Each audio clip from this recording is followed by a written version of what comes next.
Vous écoutez la Radio Campus, Alma Mater, c'est l'heure du journal.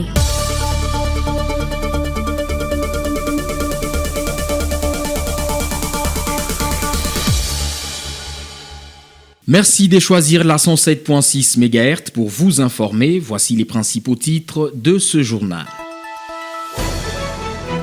Le Sénat a approuvé jeudi 16 octobre la prorogation de l'état des sièges dans les provinces du Nord Kivu et de l'Ituri.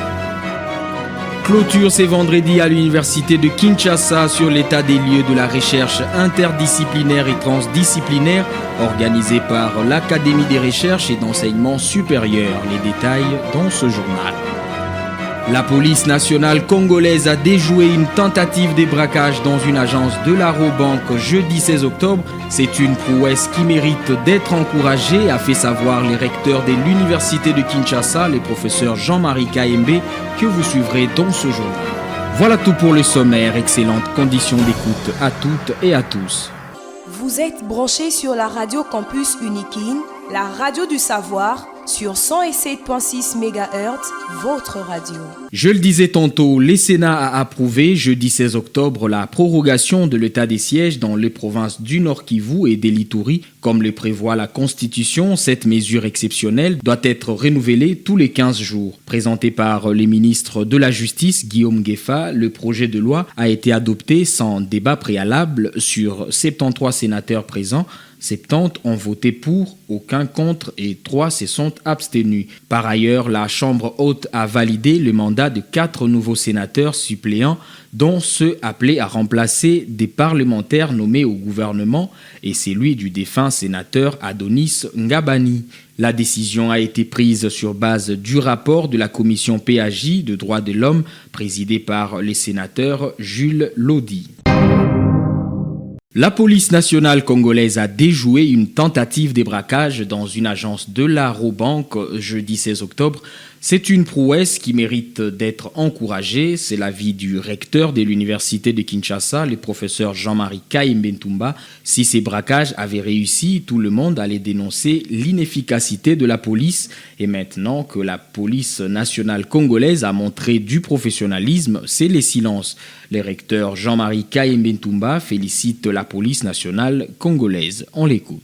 La condamnation est toujours très facile et aisée. La police n'a pas fait, les autorités ont failli. Mais là, je voudrais saluer un acte de bravoure qui a montré le professionnalisme de la police congolaise qui a protégé le site en danger sans effusion de sang. C'est une marque évidente de professionnalisme. C'est pour moi l'occasion, au nom de la communauté universitaire, de féliciter les autorités provinciale à partir du gouverneur ainsi que celle de la police et surtout féliciter les agents qui sur terrain ont montré qu'ils étaient capables de bien faire les choses. Est-ce que vous envisagez renforcer la formation de la police universitaire à l'image de la compétence de la police nationale? Certainement. Et là, je voudrais ici dire que nous avons déjà contacté en ce qui concerne cela les autorités compétentes tant au niveau administratif que policiers pour nous permettre d'accompagner davantage dans la formation et la lutte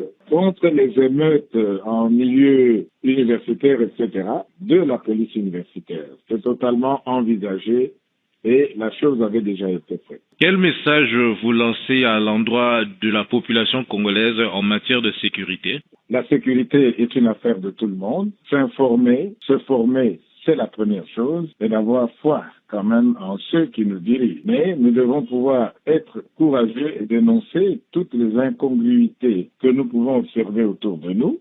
C'est déjà le premier pas dans la sécurisation des personnes et de leurs biens. Aujourd'hui, la police nationale a fait des prouesses.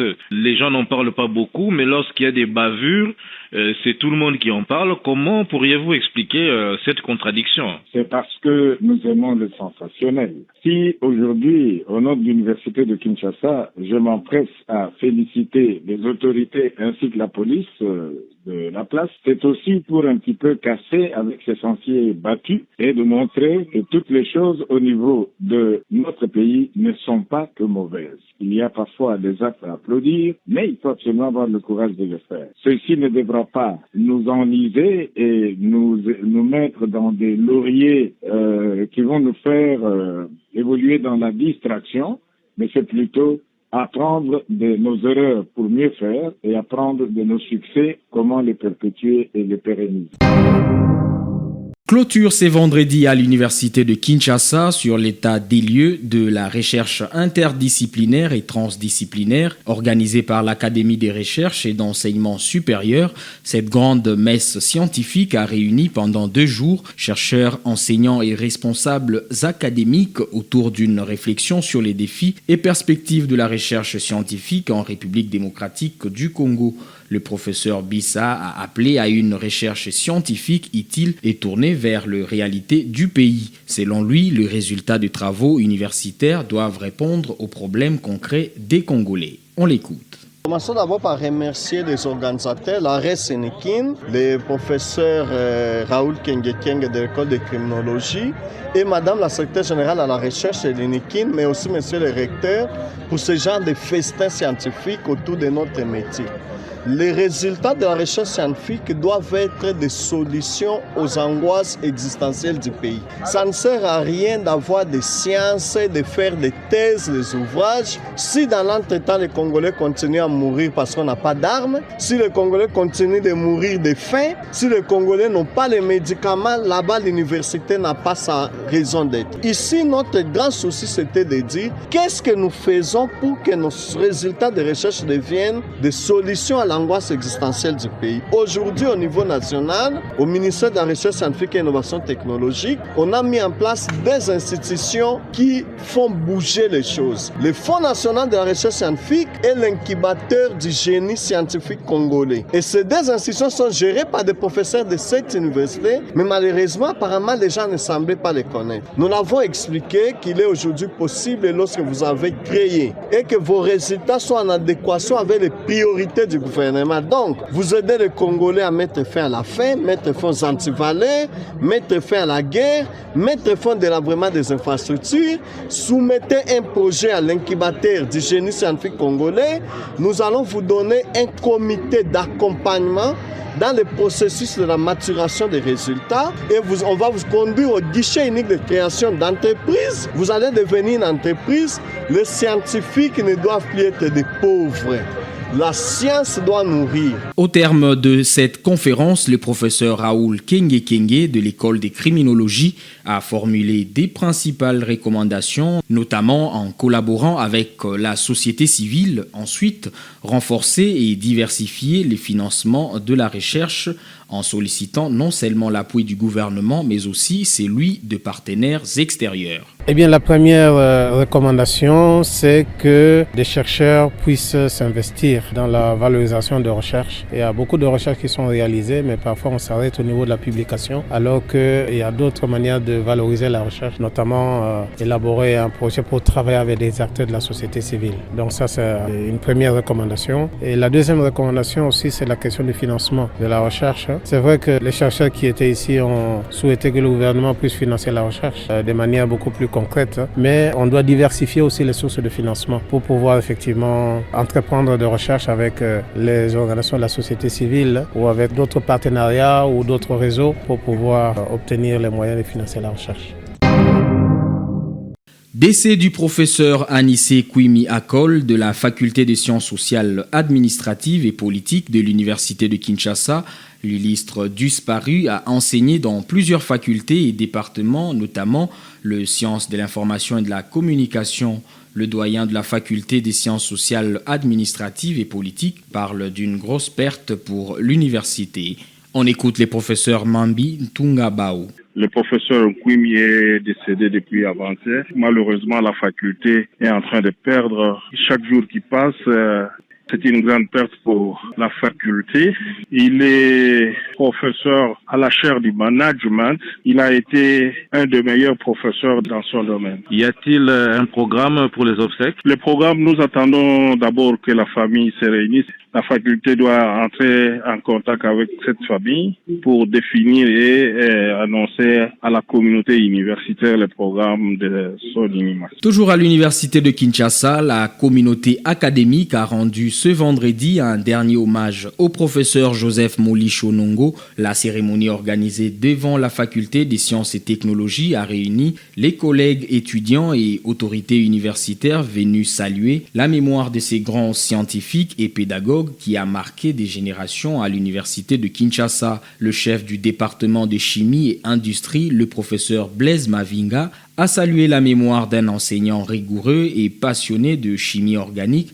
Il a rappelé son sens du travail bien fait et l'héritage qu'il a laissé à travers des générations d'étudiants formés avec exigence et dévouement. Le professeur Molicho était fervent adepte de la rigueur et de l'honnêteté scientifique et surtout de la rétrosynthèse en chimie organique, une matière qu'il adorait enseigner. Le professeur Molicho a imprimé dans l'esprit de nos étudiants et de nos apprenants et surtout des chimistes qu'il a formés à travers les pays pendant de longues années de service à la nation.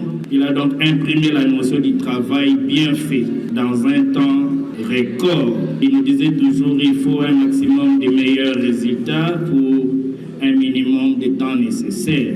Toutes ces qualités intellectuelles et techniques ainsi que morales n'ont pas repoussé les vertus élevées de sa personnalité humaine. Le professeur Molicho était un homme souriant, comique, accueillant, respectueux et surtout fréquentable. C'est justement en raison de cette sympathie unanime que sa disparition laisse dans notre mention chimie et industrie un héritage mérité de savoir-vivre, de savoir-faire, de savoir-être en communauté. C'était là le chef du département de chimie et industrie, le professeur Blaise Mavinga. Place à présent au rappel des titres.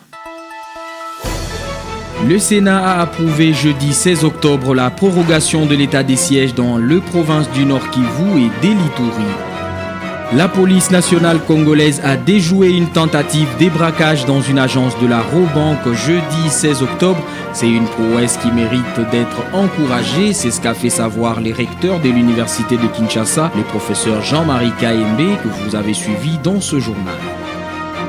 Clôture ce vendredi à l'université de Kinshasa sur l'état des lieux de la recherche interdisciplinaire et transdisciplinaire organisée par l'Académie des recherches et d'enseignement supérieur.